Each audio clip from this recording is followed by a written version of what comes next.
Alright, so welcome back. As you can see on the paint kit, I have completed the engines, so insides and left and right outsides are done. And if we go to the model and go to free repaint mode, they are all set up. And if we go to a top view and right click drag it a little bit, you can see everything lines up pretty well as well. So the engines are done. So now we have basically a couple more things left. The winglets, the registration, and a couple more details that we're going to add at the end. So winglet lies, if we look at the winglets, we're about half and half. Basically, we're going to divide winglet up to thirds. And it looks like basically put the winglet is not proportional to what is on the engine, so we'll just go as we feel looks good on the winglet. We're also just going to do the insides of the winglets as well. And while there's no pictures of this aircraft that you can see the insides of the winglet, in older versions of this aircraft, when it was in its old paint scheme, they did not paint the inside of the winglets. So we're just going to assume that they did not paint the inside of the winglets again here. So winglets are down here. As you see, there's these are the left sides, these are the right sides. Left outside would be this one, right outside would be that one. Those are two we're going to worry about. Now, we're not going to paint these in the paint folder that we've had. We're going to go up to winglet selector folder, open up the folder for our specific winglets, and as you can see here, basically it's like a mini paint kit for the winglet. You have a wireframe for it, you have labels for it, and you have winglet details for it. So we're going to add a paint folder below the details.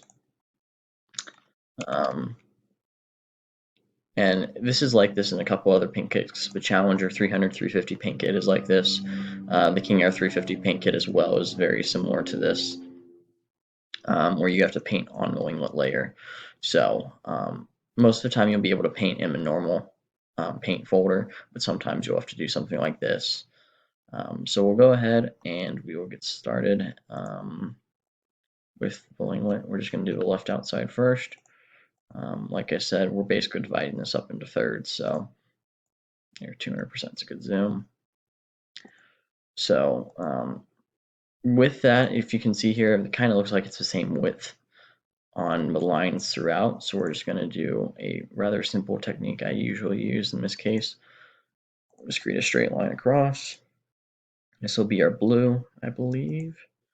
Get about there, that is. So actually, hold on here. So if you see, we've got our antenna, or not antenna. I'm sorry, the correct terminology is escaping me as a pilot right now. I shouldn't be doing something I should be working. Static wick, that's what it is.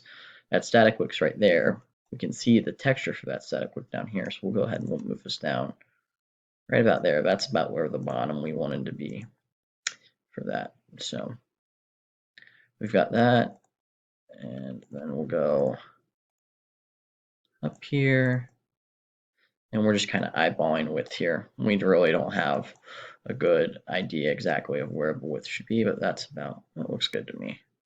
So we'll go ahead and we'll fill that. Actually, no, we have to create a layer first. So create a blue layer there. And then once again, we'll want to duplicate our path. Edit path. And Control Shift click to get rid of those top points. And then stroke our black line on the bottom. And this is going to be rather small. We'll do 3 pixels. See how that looks. And go back here. That looks good. And we'll export.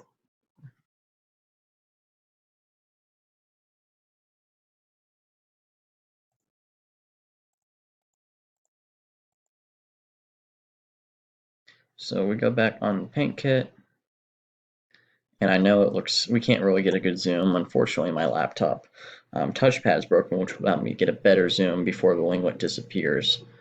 But if we look at it, that's going to be a third there, about a third up here will be paint, and then a third up top will be blank again. So that's about what we want on the winglet. So we'll come back here. And I just realized I didn't do the technique I was going to talk about. So this would be a stroke path technique. This is going to be the gray. we want to just stroke the gray path, we could just do something like that, and it'll show up just like that. So the gray is a little less wider than the blue, so we're actually going to move that path down a little bit by shift and clicking on both ends. Move it down, we'll stroke it at 8 pixels. And that's probably pretty good. So I'll actually go create my own path for the gray right now.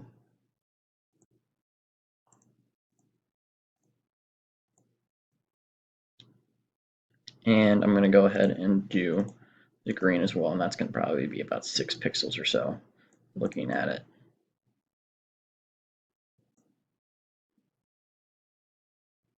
And what I'm actually going to do is I'm going to delete this path. I'm just going to duplicate the path down here. That ensures we stay parallel. So I'm going to bring this up.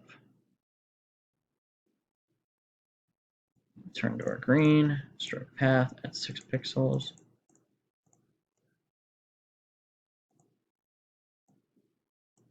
That one may actually be better as 7. It's not that much of a difference.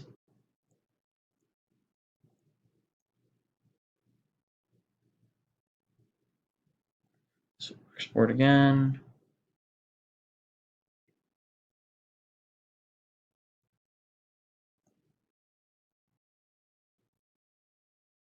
And we have winglet textures done. So at this point, we'll go ahead and we will make our mark on our winglet. So if we look in here, we're going to want the black mark. This one. So we'll go down here, make our center line up there. Go.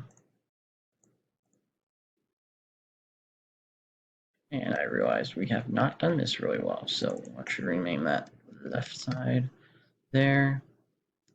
I will create a layer for the green. So green's in the gray layer. I don't plan on adjusting this at all, so that's fine. We'll just leave it there. So, oh, and I copied before we made our mark that I deleted, so we'll go back down here. Make our mark once again. And now we'll make our copy. And we'll just have to transform, flip horizontally. There is over here. And we will have to make it scroll all the way over. And place it down here, zoom back in. And center our dot up. Check up here, make sure everything looks decent, which it does. File, export.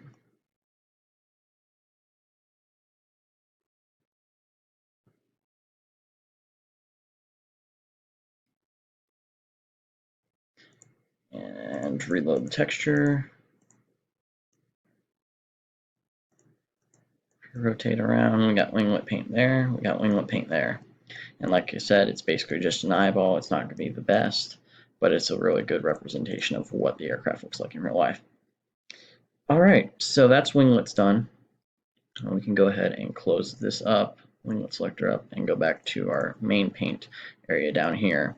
What we're going to do now, do a little bit of time left before I want to wrap this video up, is we're going to do the, if you can see here, there's a white outline around the emergency exit door. There would also be a white outline around the main door as well. So we're going to do what I call the door white layer around each door. So I have that, and this layer is at the top of everything in the paint. This is the top level layer, so it covers everything. So this is something that's probably not going to be in the basic paint kits, but if it is, it's a nice help. What we have is we have paths that outline our passenger door and emergency exit. So what we can do here is make a selection from the path, and then we're going to go select. We're actually going to zoom in first so we have a good look at what it looks like. We're going to choose our color white we want. There we go, which is this color white. And they're going to go select grow. We don't want to grow, but I think 5 is probably good. So if we look at it, Yeah, that's probably 5 pixels is good. And then we're going to do the bucket fill tool, Shift plus B as a keyboard shortcut, and we're going to fill. And it just fills that selected area we have. If we go back here, 5 is probably good enough. Looking at what we have on here. We'll go do the emergency exit real quick, see what that looks like. If that looks like we need a shorter amount, we can always change it. So emergency exit, edit path, selection from path, select and grow. We'll try 5 and we'll do Shift B and fill.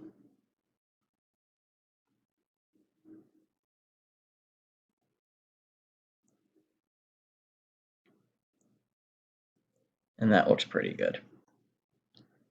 So like I said, those paths might not be available in the basic level paint kits, so you might have to make them on your own. As you can see, it's basically just make two separate areas, make an enclosed area, and you can build it from there. This is also something that's kind of higher level detail. For a lot of my early paint kits, I didn't do this door light layer. Once I figured out how to do it, though, I've been doing it since. So I think it's a nice little level of detail that adds a lot to the paint kits. So I will go ahead and wrap this video up. We'll finish off with the registrations next time, and we'll talk about exporting your files as well.